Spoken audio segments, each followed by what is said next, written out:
querida audiencia nuevamente a este podcast de Human Hacking, acompañados hoy de Juan David Cardona Pérez, ingeniero de sistemas, especialista en seguridad informática y forense, abogado con una maestría en ciberseguridad y en entornos digitales. Juan David, ¿cómo estás? Hola Edwin, ¿cómo estás? Bien, acá retornando a la nueva realidad.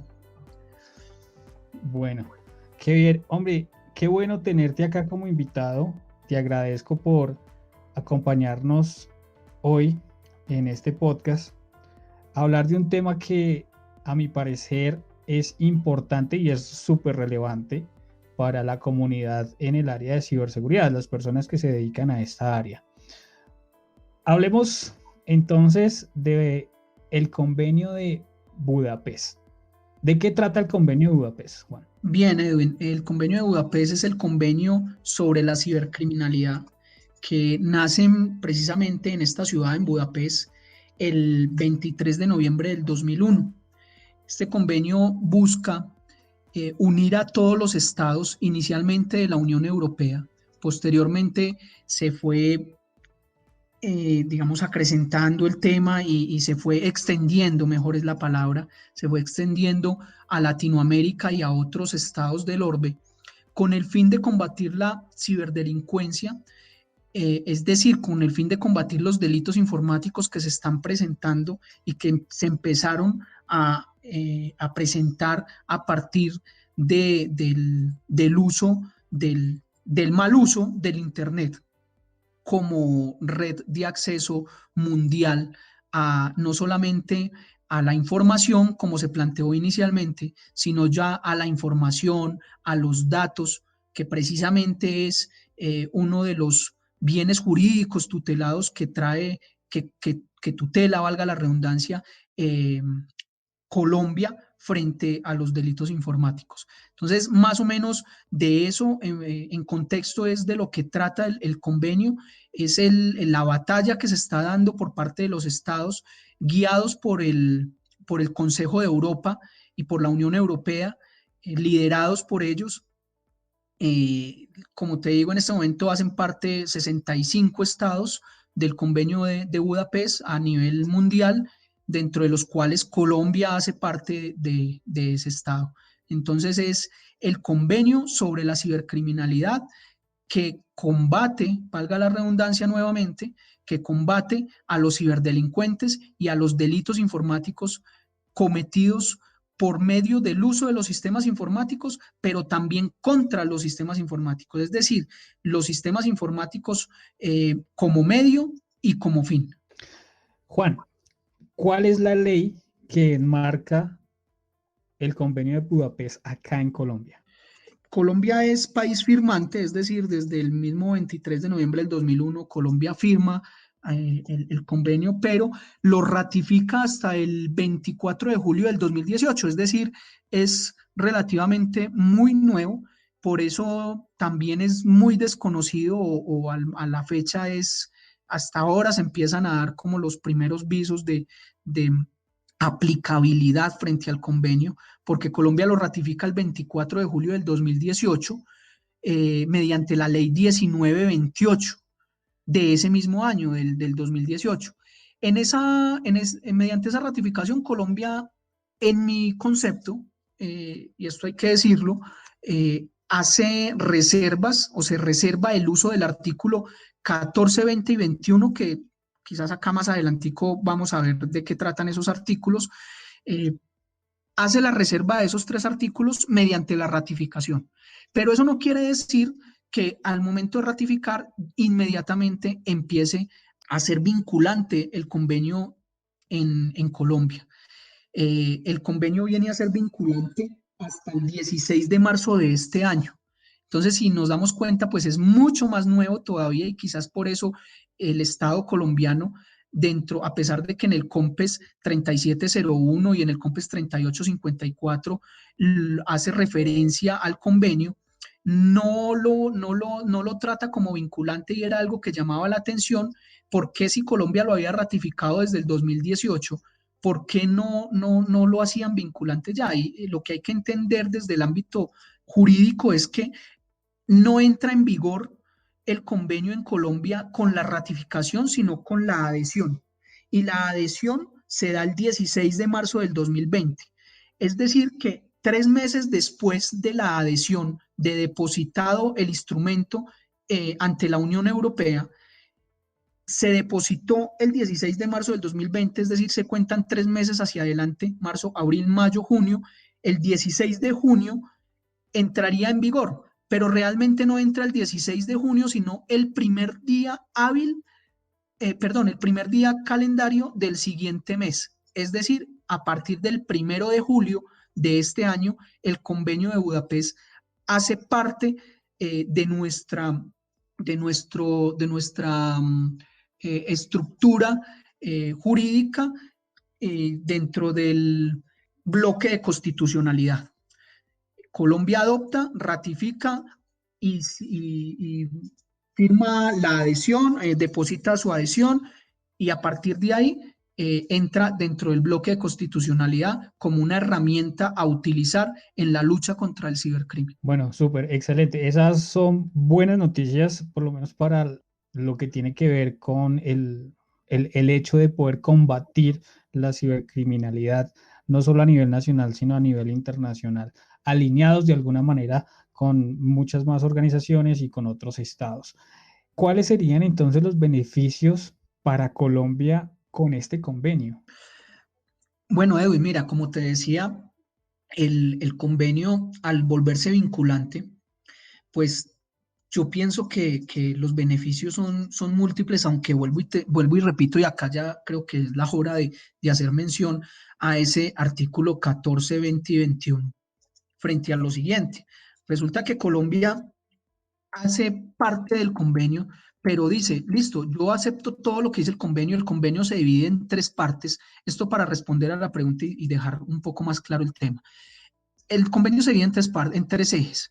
Un primer eje que aborda los delitos informáticos y en este eje se divide en cuatro, este capítulo más bien se definen los delitos y estos se clasifican en 4 categorías. La primera categoría es los delitos que tienen a la tecnología como fin y ahí es donde Colombia ya desde con la ley 1273 del 2009 empieza a combatir en Latinoamérica como pionero, como país o estado pionero, empieza a combatir la ciberdelincuencia. Si bien es cierto, esta ley de delitos informáticos en Colombia tutelaba el bien jurídico de la información y los datos, es decir, lo que se protegía era la información y los datos, casi que era la tecnología como fin. Entonces, dejó por fuera otros delitos que se podían cometer. Claro está, estamos hablando del año 2009, pero para ese entonces, pues la ley era supremamente novedosa. Era el primer estado incluso en Latinoamérica en tener una ley propia de delitos informáticos, o sea, una ley per se que solamente hablara de delitos informáticos, pero dejaba por fuera delitos como la pornografía infantil, como el hurto por medios informáticos, entre otros delitos que en mi parecer y como se proyectó en algún informe que en su momento se entregó a la Fiscalía General de la Nación en el año 2017, donde se preveía que a 2021 todos y cada uno de los delitos de nuestro Código Penal iban a poder ser cometidos por medio del uso de los sistemas informáticos y a hoy 2020, casi que el 80% de esos delitos ya se han venido cometiendo. Entonces, dejan por fuera esos delitos y son los delitos que tienen que ver con la tecnología como medio y los delitos relacionados con el contenido, como por ejemplo la pornografía infantil. A partir de ahí, entonces, Colombia, desde el 16 de marzo de este año, pues tiene un gran beneficio, que ya se puede hablar de delito informático, todos esos delitos que son cometidos por medio del uso de los sistemas informáticos, independiente de que afecte otros bienes jurídicos tutelados, como la vida, el patrimonio y demás, pues ya podemos hablar de que son delitos informáticos porque están siendo cometidos con la tecnología como medio. ¿Eso gracias a qué? Al convenio de Budapest. Otro gran acierto o otra gran bondad que trae este convenio es el tema de la recolección de la evidencia digital. Todos conocemos y todos sabemos cómo operan, o más o menos medianamente, cómo operan los ciberdelincuentes y los cibercriminales. Son delitos transnacionales, partamos de ahí. Entonces, yo puedo estar en Colombia y puedo estar cometiendo desde Colombia un delito, puedo estar accediendo un acceso abusivo a un sistema informático de un banco en Italia, y aparte de eso puedo usar software malicioso, que también es otro delito tipificado, para poder lograr el acceso, y aparte de eso logro hurtar la información, datos, pero aparte de eso hurto cierta X cantidad de euros. Pero el delito, ¿dónde se materializó? En Italia. ¿Dónde se inició o desde dónde se está cometiendo? En Colombia. Eso no lo tenía claro, y ese era uno de los grandes inconvenientes frente a los delitos informáticos a nivel mundial, que quién era el que tenía la competencia.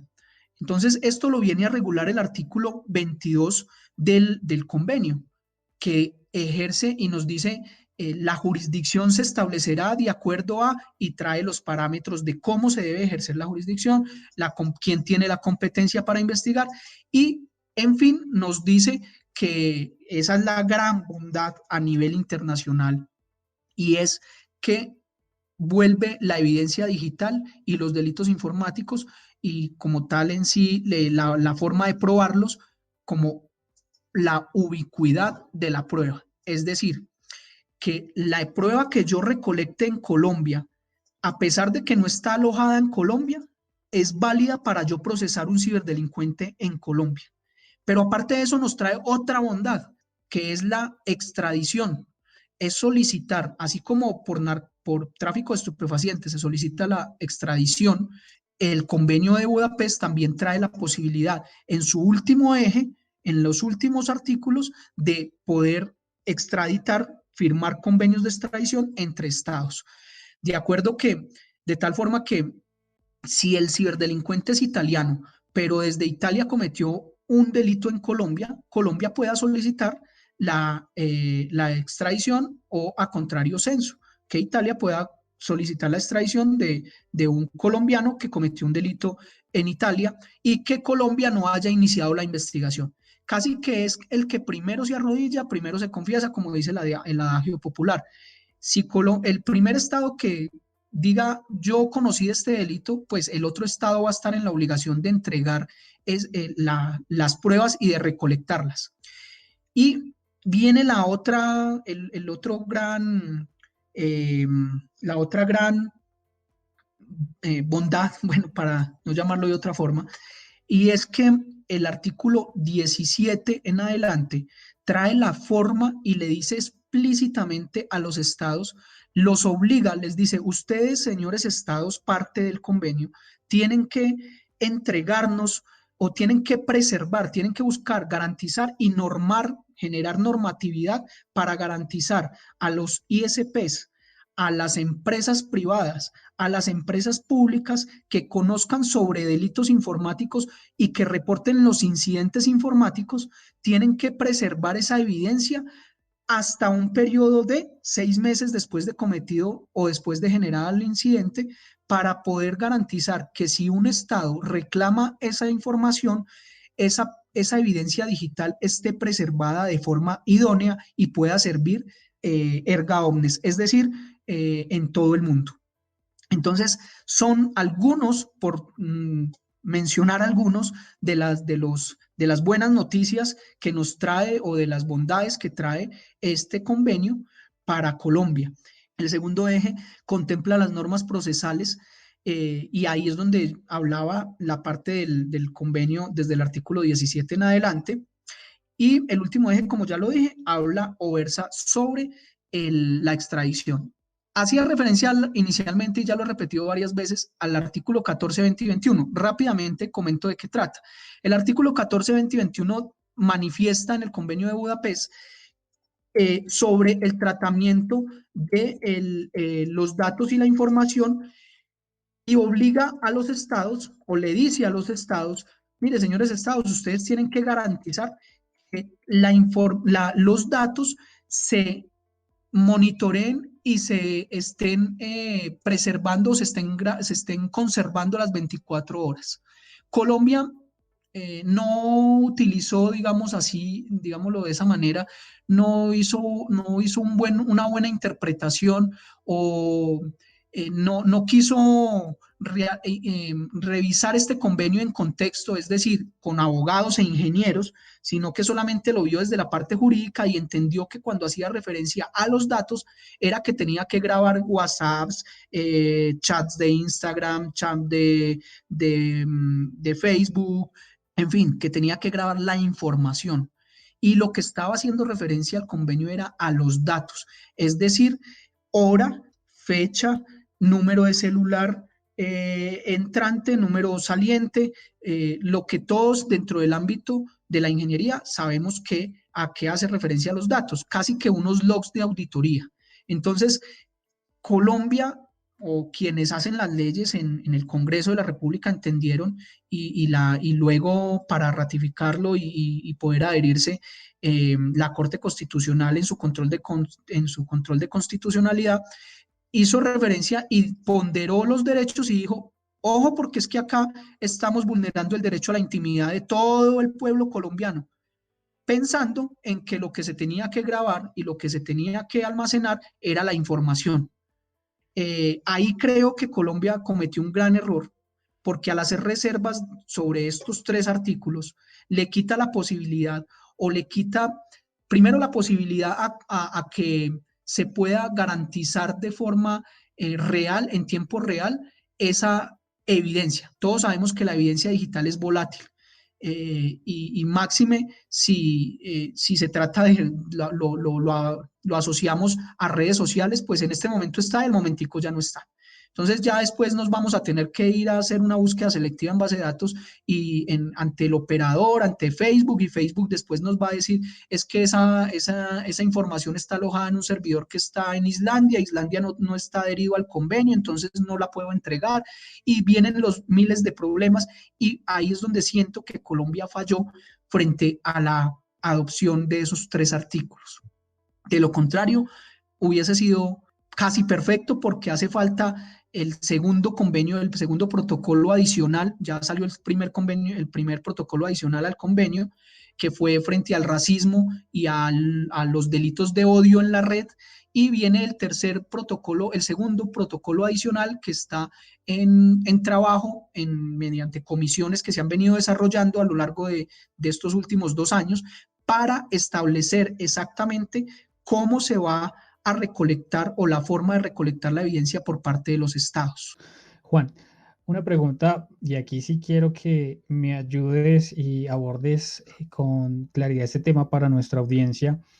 Y es, bueno, en este momento ya son inminentes cambios en la legislación colombiana o se espera que hayan una serie de cambios en la legislación o ya se viene trabajando. Creo que mencionaste algo que ya hay algo en las comisiones, entonces, como para que la audiencia tenga claridad, la audiencia tenga esa visión de, bueno, ¿qué está ocurriendo entonces alrededor de esto? ¿Van a haber unos cambios en la parte de legislación colombiana? ¿Tú qué nos puedes comentar con respecto a eso? Claro, mira, Edwin, y toda la audiencia que nos está escuchando en este momento, Colombia ha venido, como lo mencionaba, ha venido adoptando desde el mismo momento en que firmó el, el, el convenio, es decir, desde el 2001. En el 2009, pues dio su primer pasito, dio su primer paso, que fue la ley de delitos informáticos, la 1273 del 2009. A partir de allí, han venido creando unas políticas públicas mediante los COMPES. El primer COMPES, y quizás el más importante, fue el COMPES 3701. Este COMPES crea el Colser en Colombia, que es desafortunadamente poco conocido, y digo desafortunadamente porque debería de ser, o es más, dentro del mismo COMPES se estableció que el Estado colombiano tenía que generar unas políticas de difusión para que la población, no solamente las entidades del Estado, y aún así tampoco lo hicieron porque, por ejemplo, yo que trabajé en Fiscalía General de la Nación durante tanto tiempo, nunca o pocas veces o pocas personas conocían del Colser.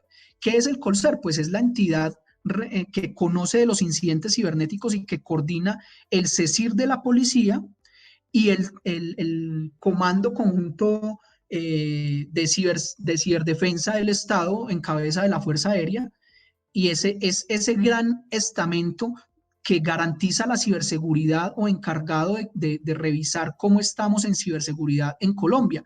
Y poco es conocido, como por ejemplo, y me disculpan que haga el paralelo, pero creo que es necesario, como por ejemplo el INCIBE en España y en la Unión Europea, que incluso el INCIBE ya está la propuesta de que sea el Instituto Nacional de Ciberseguridad para Europa.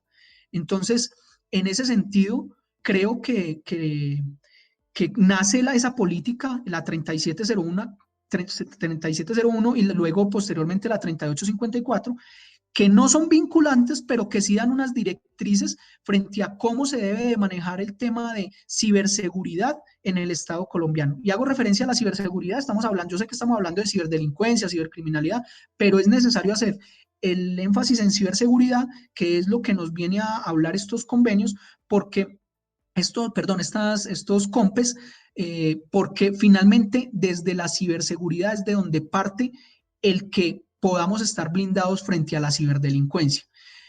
Estos dos COMPES no son vinculantes, como tampoco es vinculante el último COMPES de 3595 de confianza digital.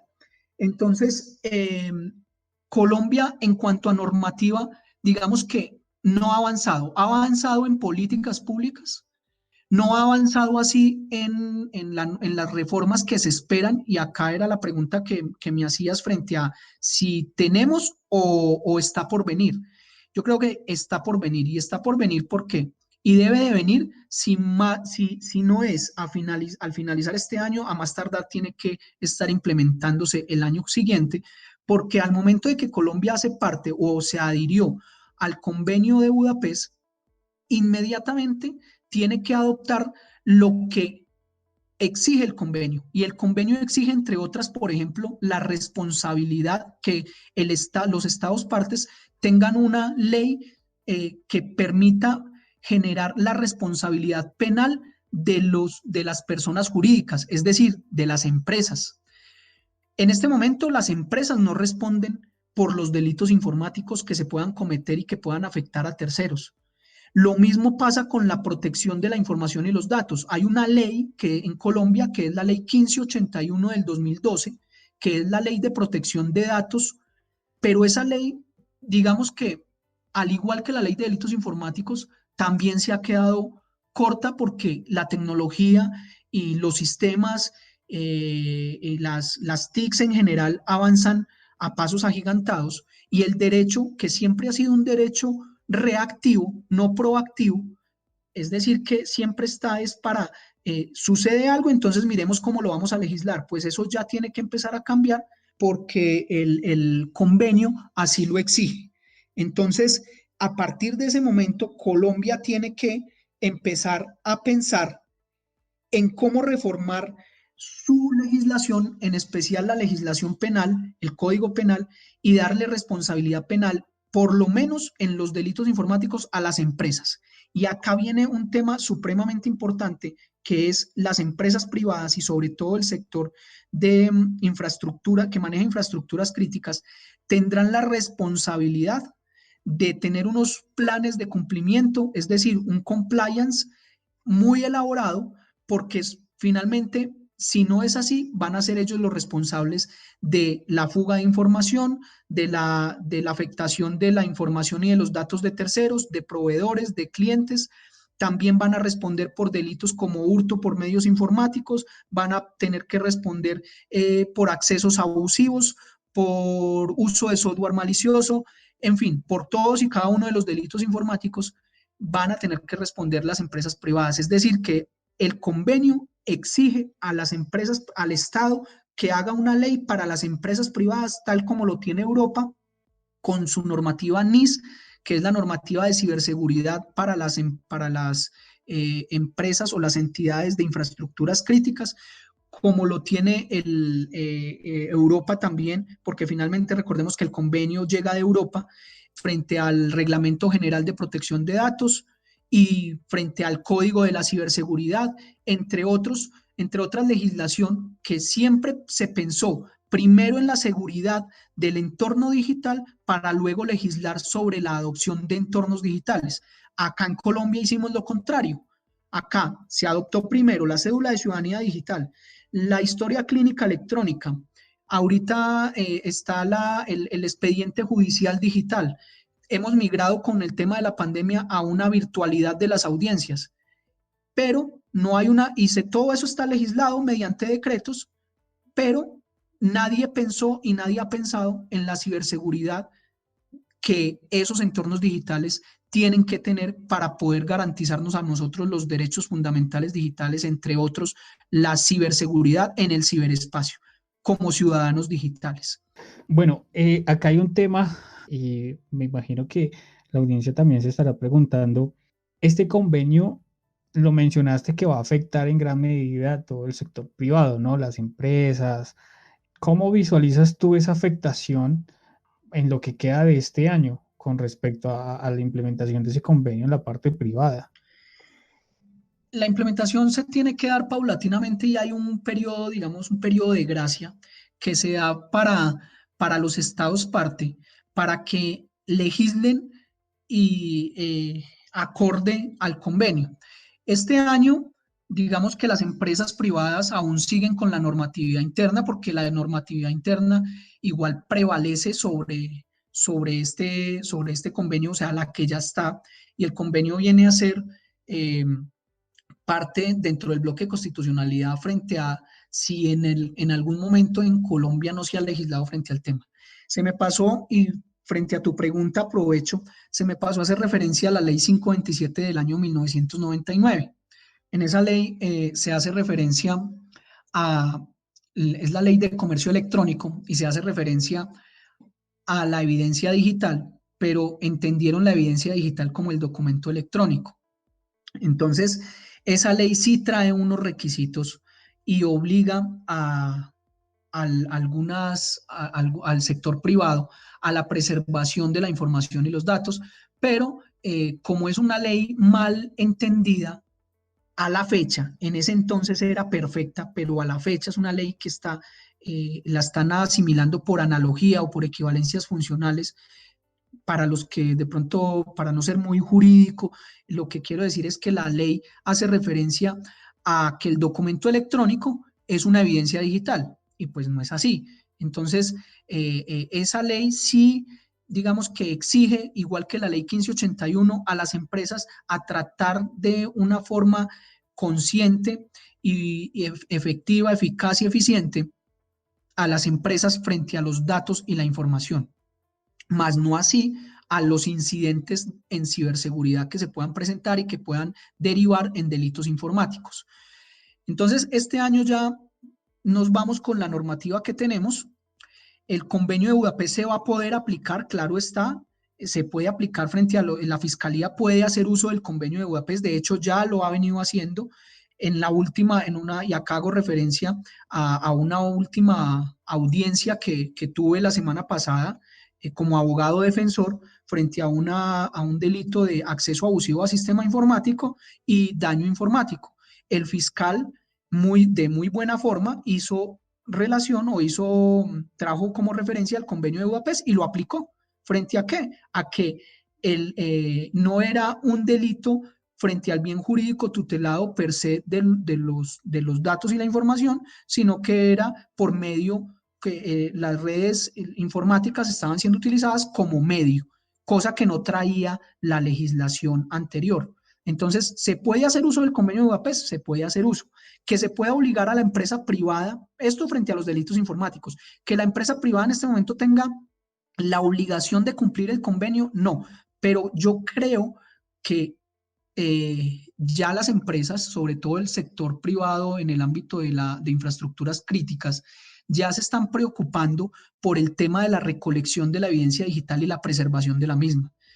Eso es un tema supremamente importante y que tienen que tener en cuenta todas las empresas del sector privado, porque ellos van a actuar, el CISO de la empresa va, va a tener que ser y va a tener que responder, él va a ser el primer respondiente frente al momento de que recibe el incidente en ciberseguridad que pueda derivar en un delito informático, pues va a tener que ser él y su equipo el que, conformado por el Red Team y el Blue Team, tendrán que disponer de alguien que sirva como primer respondiente y con todos los protocolos del manejo de la evidencia digital, recolecten esa evidencia para luego ser entregada a la entidad judicial correspondiente, bien sea la Fiscalía General de la Nación en Colombia o bien sea el Estado mediante la Fiscalía o mediante los juzgados que soliciten esa evidencia para adelantar una investigación. Entonces, es mucha la responsabilidad que va a tener la empresa privada. Primero, si no cumple con esa normativa, va a tener unas sanciones de las cuales ya habla también el convenio, pero aparte de eso, también va a tener aparte de las sanciones económicas, va a tener una responsabilidad penal. Entonces muchos se preguntarán, y bueno, ¿y la responsabilidad penal de la persona jurídica? ¿Cómo meto yo o cómo logro yo que una persona jurídica vaya a la cárcel? O sea, yo no me puedo llevar a la empresa de Pepito Pérez y destruir esa empresa y llevármela para la cárcel. No, aquí las penas se dan es frente al cierre de la empresa, van desde el cierre temporal hasta el cierre total de la empresa. Entonces, eso son consecuencias muy preocupantes para las empresas privadas. Desde tu punto de vista técnico y jurídico, ¿qué recomendación entonces nos puedes dar a estos directores, a estos CISOs, a estos líderes de seguridad? ¿Por dónde deberían empezar en este momento? Claro, mira, Edwin, lo primero, lo primero que debemos eh, revisar al no tener o no tener normativa que nos exija frente a esos protocolos de ciberseguridad, lo que debemos garantizar desde el CEO, es decir, desde el director o desde el gerente de la empresa, es la implementación sin miedo de las gerencias y de los niveles que se deben de desprender debajo del CEO. Como por ejemplo, el CEO.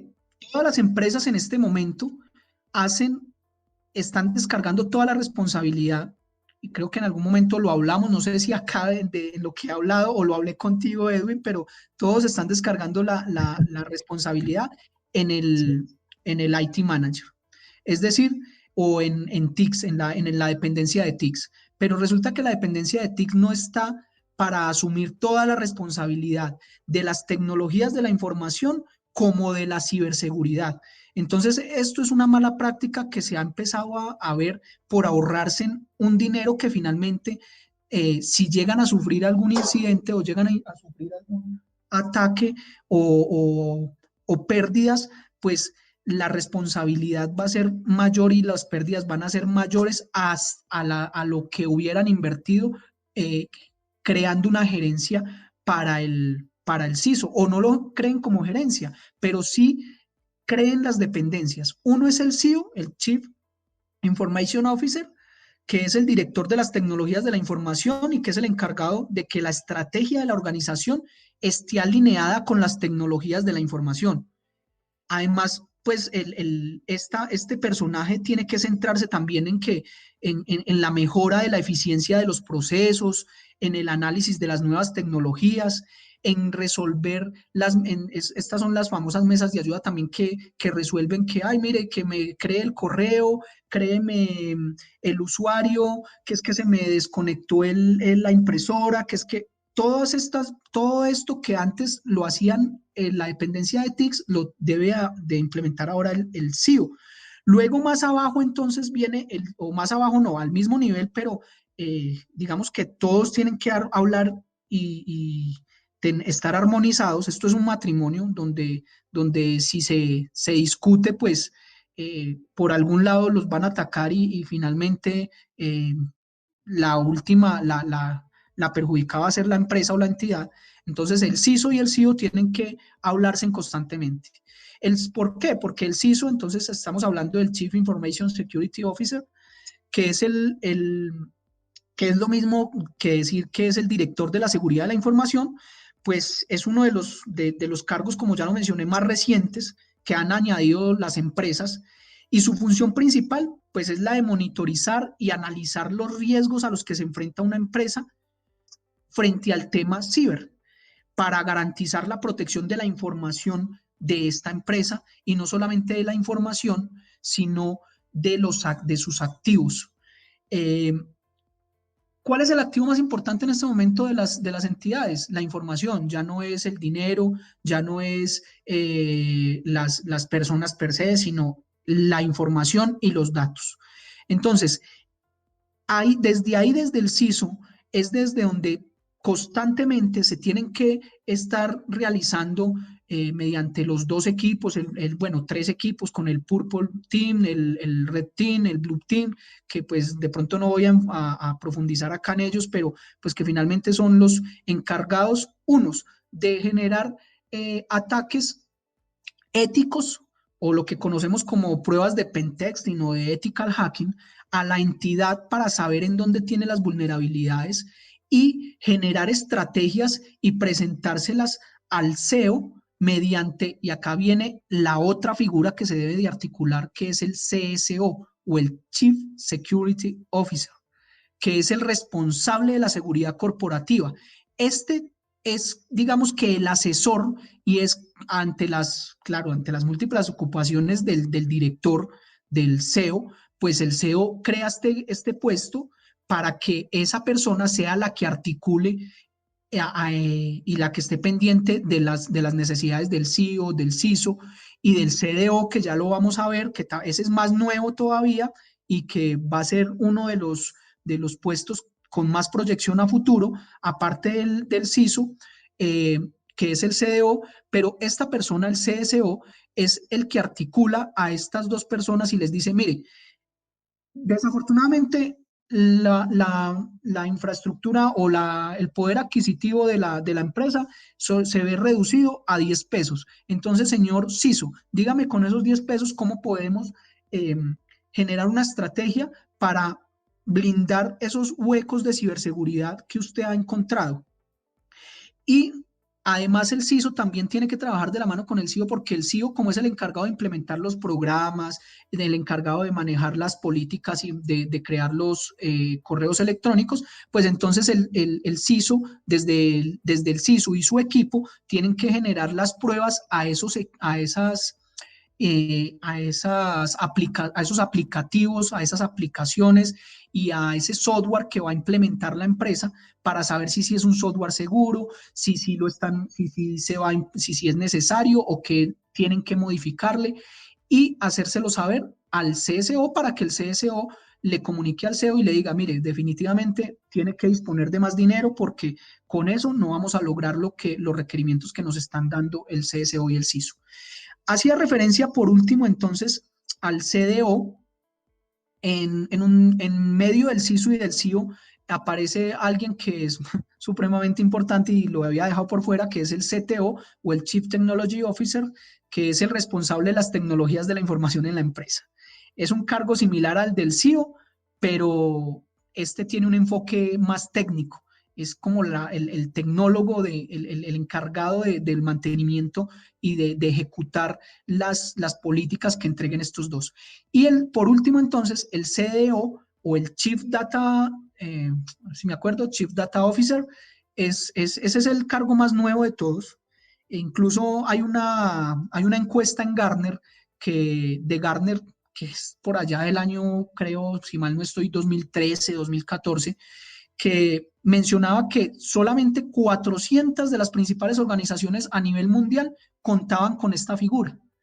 Pero hoy en día, al 2019, la misma empresa Gartner publicó que el 90% de las empresas ya cuentan con esta figura, de las empresas importantes a nivel de las infraestructuras críticas a nivel mundial. ¿Y cuál es esa figura del CDO?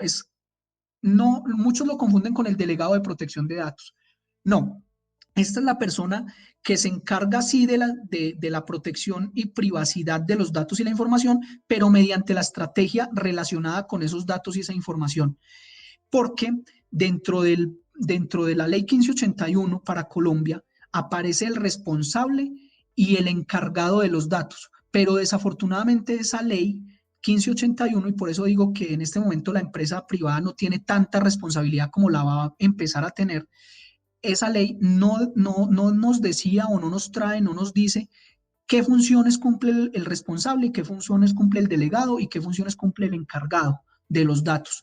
Entonces, para evitar eso, las empresas deben de crear este puesto. ¿Para qué? Para que la responsabilidad penal en algún momento determinado frente a las disposiciones de la fiscalía no sea el CEO, sino que el CEO haya delegado esa función frente al CDO. Entonces tendrá que ser el CDO el que entre a explicar por qué no habían unos buenos planes de cumplimiento para la privacidad y la protección de los datos de terceros. Bueno, eso quiere decir entonces que el CDO es el que se va a ver tal vez afectado con todo el tema de este convenio de Budapest, ¿no? Digamos que quien se ve afectado finalmente son todos, porque si cierran la empresa, adivinen quién se va a quedar sin trabajo. Sí, sí, sí, sí, ¿Cierto? sí. Entonces la responsabilidad es conjunta, pero digamos que monetariamente quien va a cumplir o quien tiene que pagar, para llamarlo coloquialmente por su nombre, es el CEO, es el director como representante legal, a no ser que el CEO no sea el representante legal, que difícilmente hoy en día las empresas se blindan mucho en eso. Entonces, el representante legal o el CEO es el que va a tener que cumplir y el que va a tener que responder frente a esa responsabilidad. Pero el CDO va a tener que responder frente a la privacidad de los datos y la información, o sea, solamente de los datos y la información, más no así de los delitos que se puedan cometer mediante al interior o desde el exterior de la empresa. Para eso tienen que crearse por parte del CEO en dirección y por eso es el primer vinculado que he visto muchas veces en las cuales he ido con mi empresa y los auditores hemos ido a realizar auditorías forenses y el primero que se desentiende del tema es el gerente. Entonces, lo primero que decimos es, señor gerente, me da mucha pena con usted, pero nosotros hacemos la auditoría y para hacer una buena auditoría, pues usted tiene que estar presente. ¿Por qué? Porque es usted el encargado de generar y el responsable de generar las políticas que el SGSI, si hablamos de ISO 27001, el Sistema de Gestión de Seguridad de la Información, los 114 controles que trae la ISO 27002, la 27032, que es relativamente nueva, que es precisamente la ISO en ciberseguridad.